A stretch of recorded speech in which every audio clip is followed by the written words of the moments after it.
first year when I started here in the year 91,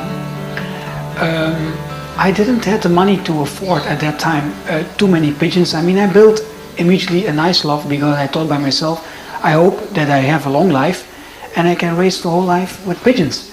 That's why I constructed a loft like this. But I can tell you honestly, after it was, I think, 1 month before the first racing start, I got so nervous because I had 150 young birds and not enough money to pay the food. And I went very nervous on the loft and I killed half of them. But with the other half, I had on the loft only grills and V-perches, no boxes. I said to myself, that's everything that my pigeons get. The loft outside and inside the grills, that's everything. And all the rest you have to reserve by yourself. And then I started with these 70 or 75 birds left. No, excuse me, it were 300 birds and I killed the half, it were 150 birds. Yes.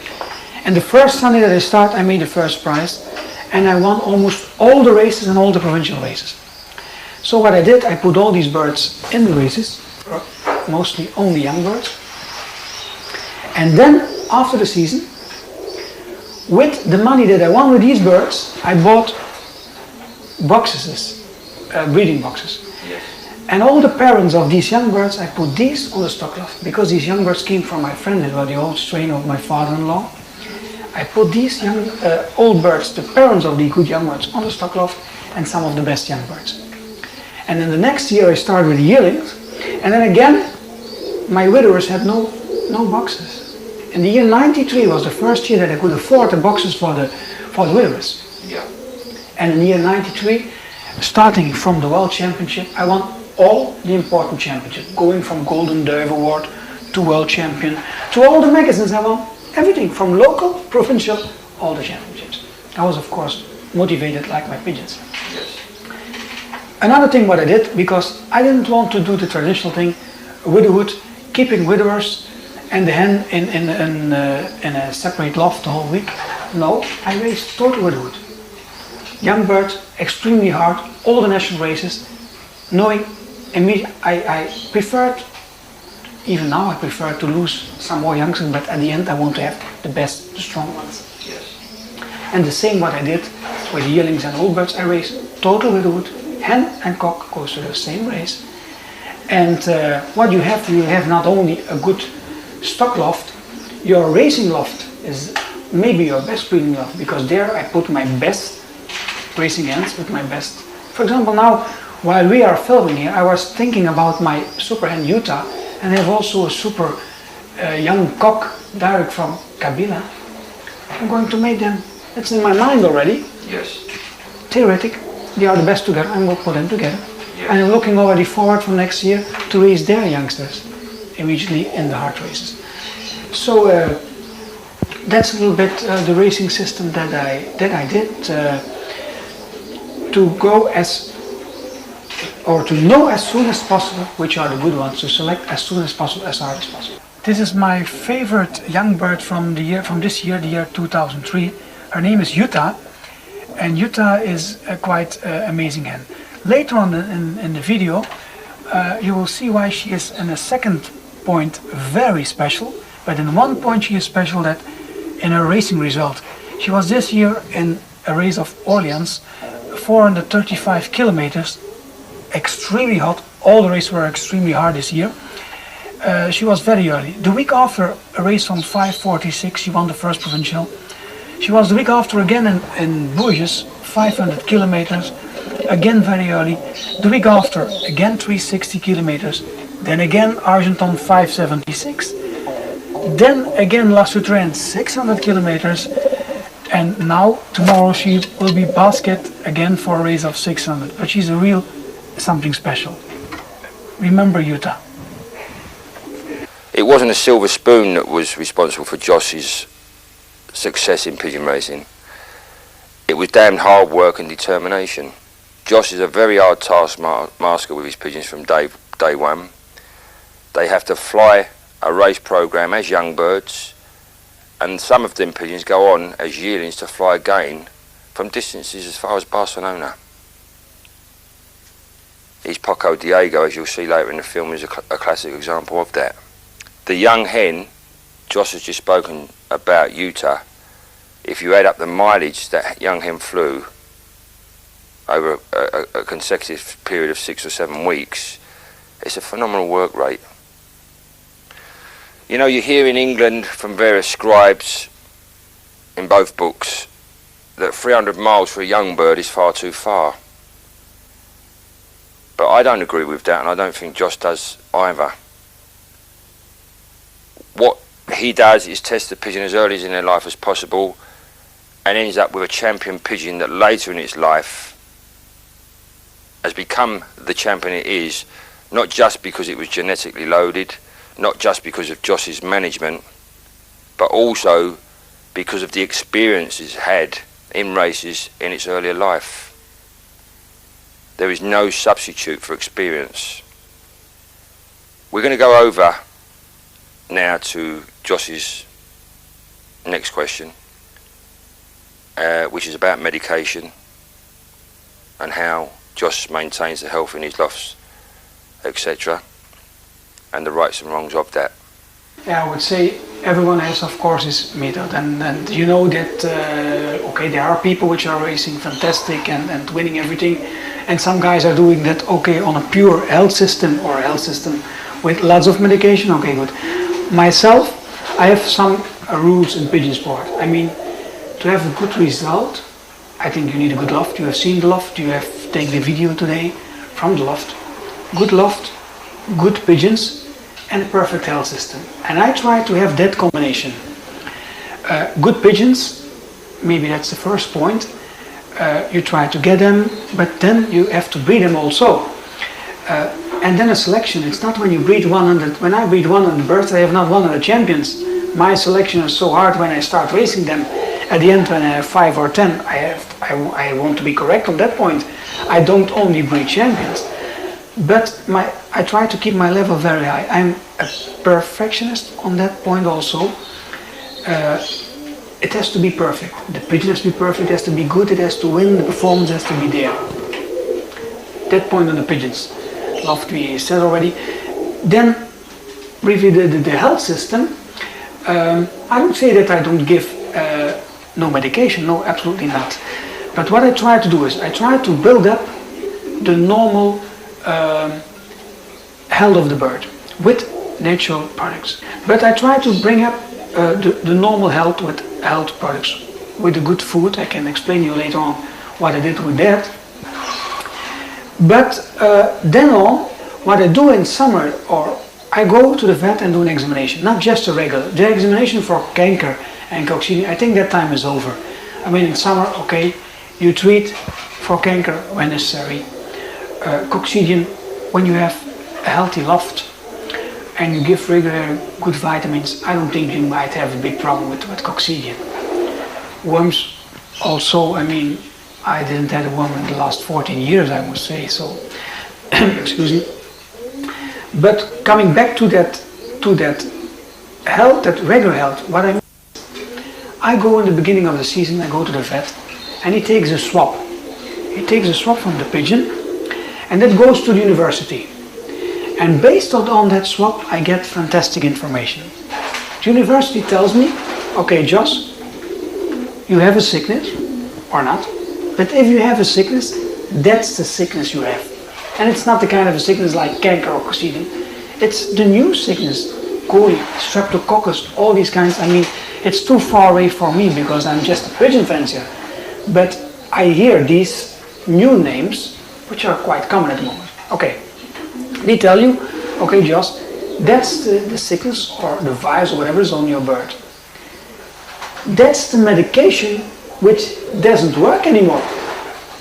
And that's the medication which still works. And that's important. I mean, how often fanciers are not just giving just something, a product or something, and they don't know.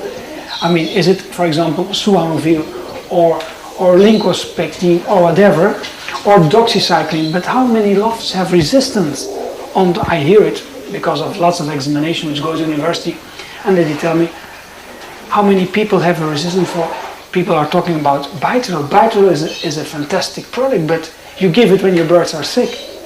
And I think I have an advantage on that point.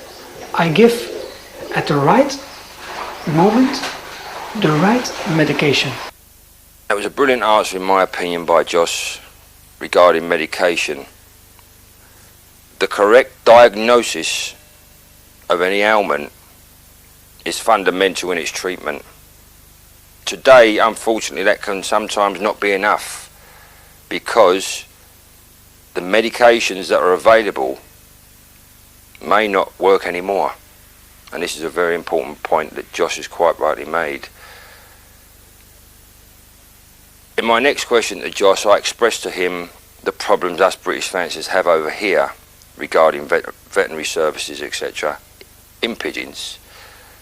We don't have the situation where we have a qualified vet in pigeons like they do in Belgium, and our own vets that do specialise in pigeon racing treatments, of which there's probably about 5 or 6 at the most, have their hands tied with the medications available to them to use here because of the very strict rules provided by the VMD and the government. If a company abroad wants to launch a product basically in this country for any animal treatment, it has to be licensed, and invariably those licenses cost an absolute fortune, thousands and thousands of pounds, which is why we don't ever get to be able to use them, and neither do our vets. Now this obviously creates a situation where pigeon fanciers that go over to Belgium, like myself and various other pigeon fanciers throughout the country, are asked, can you get me this or can you get me that, please, because you as pigeon fanciers know what your pigeons require, and you may have got a box of whatever one year in particular and treat your pigeons with it and had a fantastic season, and then the following season you find it very difficult to get that treatment again, and your pigeons' performances are not as good. It's an area I feel we should be looking at quite seriously, along with the RPRA, perhaps as I've written before, in encouraging young British vets to go on some kind of scheme that could be set up with the right negotiation and the right impetus from various people, that we could then have vets in abundance that specialise in pigeon racing treatments. I told Josh about the situation of lack of vets here, and this is what he said. I would say, okay, if you have to find that vet in Europe or I mean Europe, English, in Belgium or another country, follow it as advice. It's already, like I said before, you don't have to go anymore to a vet to know if your bird has canker or coccidium. I don't think that's the biggest problem. I think if you go on the system that I want and you want to have a further examination, it's simple. I mean, you can have the swabs and send them to the university. So also for an English venture, but I mean, you have to educate people for that. It's not good for the sport that too many people are going, and I can understand them, because I mean, the bird doesn't fly, what do I have to do? I give this, tomorrow that. That's not my way of doing, but I know lots of people are doing, and some have success with that, but it's their choice for that. I took another road to go. Yeah, Josh is right when he says you need educating in that area. Swab testing pigeons and taking droppings from is quite a straightforward process. What you'll find, to be true for you, is in a lot of cases is when you use a British vet, even they will send the swab test and sometimes the droppings over to Belgium to be put into a culture dish situation by the universities of Ghent, etc. Now you can send direct yourself using DHL, saving a few quid, and you can also get yourself a microscope and learn and teach yourself how to discover canker, cocci and worms within your pigeons, saving yourself money and time. We're now going to go over to Josh and ask him what I consider to be a quite important point, is where would he advise people to buy pigeons from, how to buy them, and what to look for. Here's what Josh said. Probably I will offend lots of English fanciers. I mean, I hear sometimes names in England from fanciers which, I mean, if I race against these people or if I race on that level, I don't want that. I mean, don't look too much at names, look at performance. And if you go to a loft, don't take a loft which is going back. If just Thoné goes backwards with results, please don't go to his place. Go to lofts where they are really, which you can trust and where the result is good. Just don't take names. I think at the moment in each loft you have good names. Well, of course, for example, now my best pigeons are Janssen line. But sorry, I think at the moment my Janssen blood is much better than in many other lofts where you have just a pure Janssen. It has to be a Janssen which performs. Yes. That's so. My advice would be, please go to lofts which are. It doesn't have to be big names. No, lofts which perform well. That's correct. And try to take not only the bird, also the system. Yes. Because be careful if you go to a loft or to a guy who has a health system with lots of medication. Do not forget, when you are going to continue with these pigeons, you probably have to follow the same system, also based on lots of medication. Yes. So try to, but important is when there's confidence, you can go for it. There's an awful lot of truth in the point Josh just made regarding the medication that the fancier you've purchased pigeons from has used to enhance the performance of his pigeons. If you go back to Crack Tip Volume 1, I did say on that film that antibiotics in one sense could be considered performance enhancing. Perhaps that was not the right way to describe that. Perhaps it would have been better of me to have said that antibiotics could be described as health enhancing, which then obviously gives you an advantage. But what obviously Josh is saying is that pigeons that need to rely and do become reliant on antibiotics for their health will only pass that kind of constitution on into their offspring, and you, the purchaser of those pigeons, in the future will find that you will have to revert again to antibiotic use to maintain any substantial health in those pigeons. The ability of them pigeons to win is not in doubt, but the health and their constitution has always needed propping up with antibiotics. So consider that point quite seriously. I did ask Josh, of his many successful performances, which one gave him the most pleasure and was the most memorable to him, and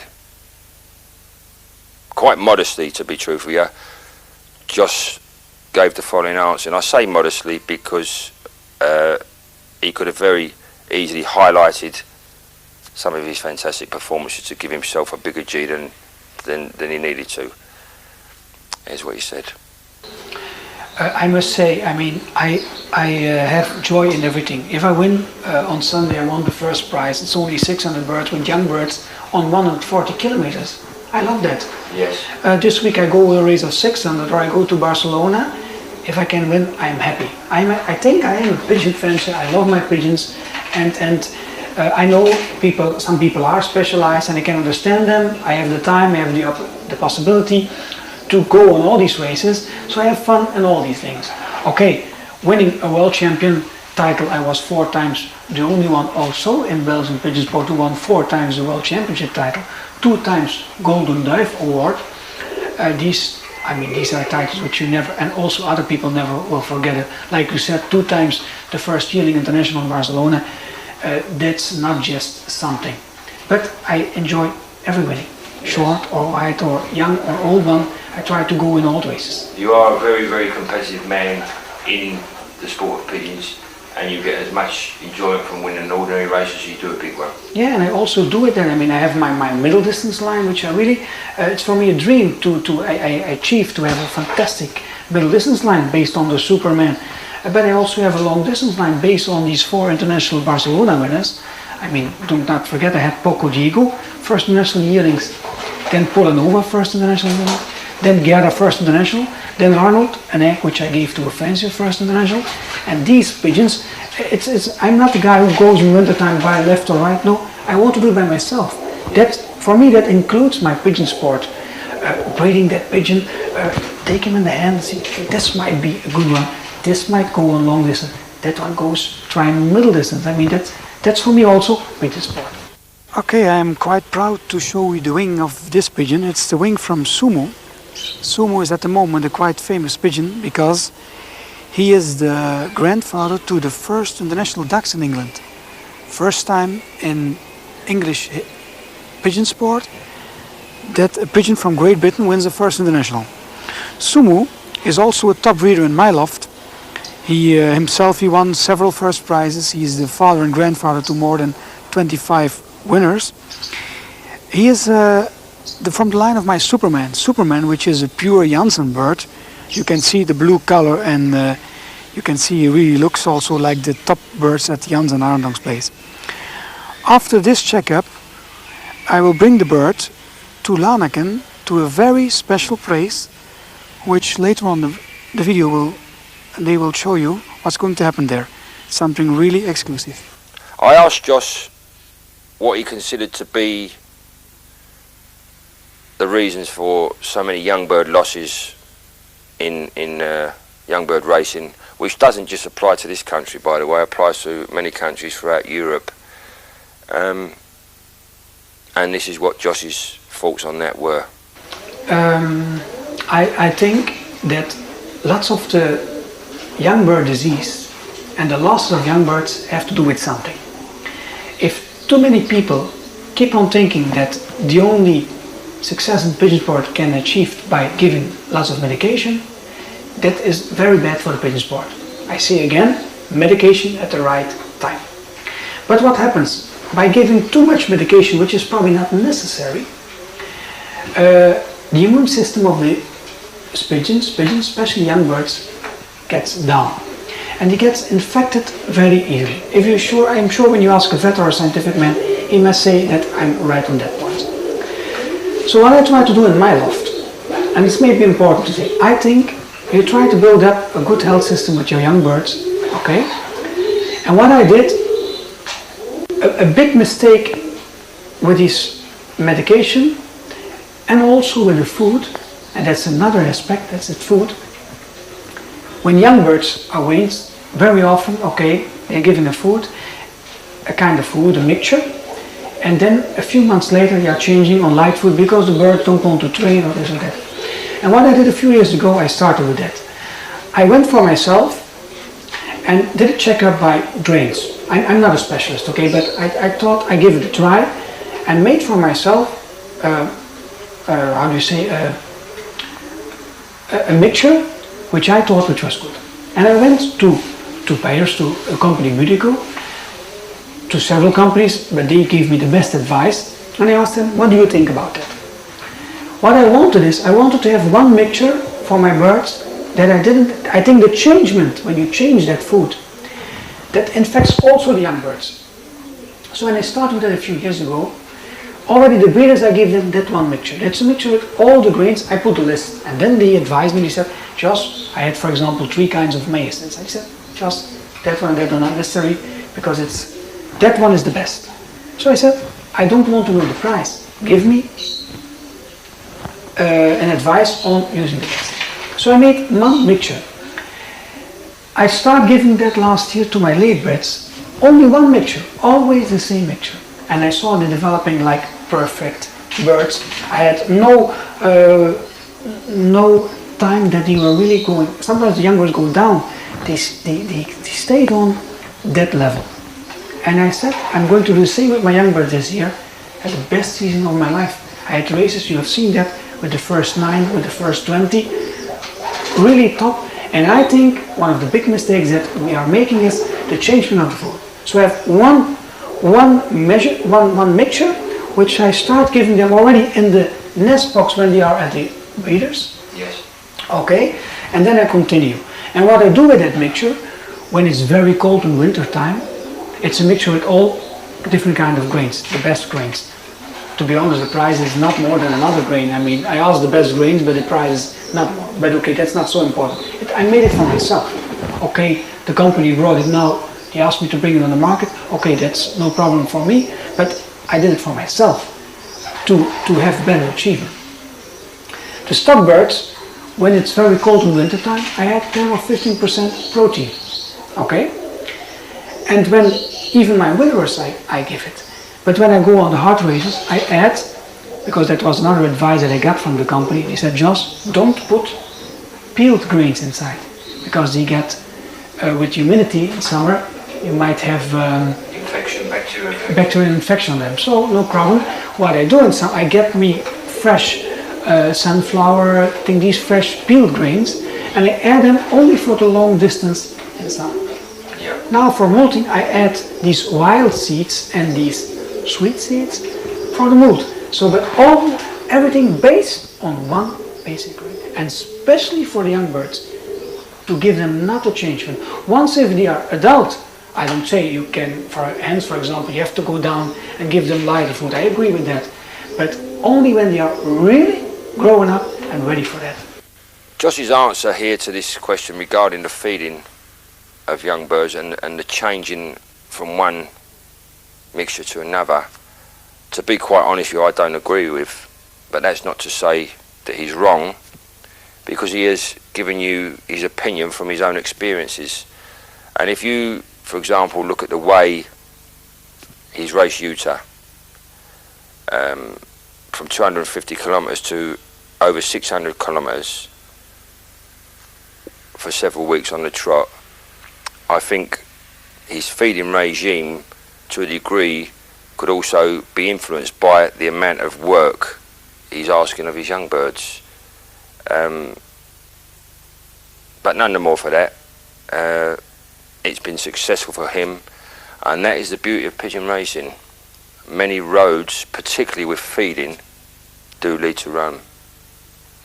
My final question to Jos was to do with performance enhancing drugs, and I asked Jos what advice he would give to those fanciers that believe that the only way to win is by their use.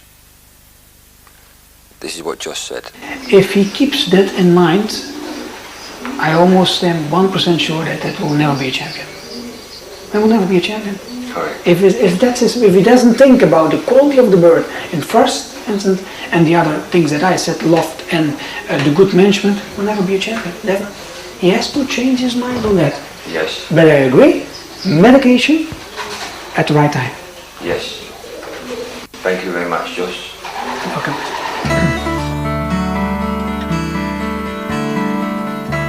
Well, I hope you all enjoyed what Jos had to say. For me, Jos represents one of the most innovative fanciers in Belgium today. And at the present rate of winning, he is probably destined to become one of Belgium's all-time greats.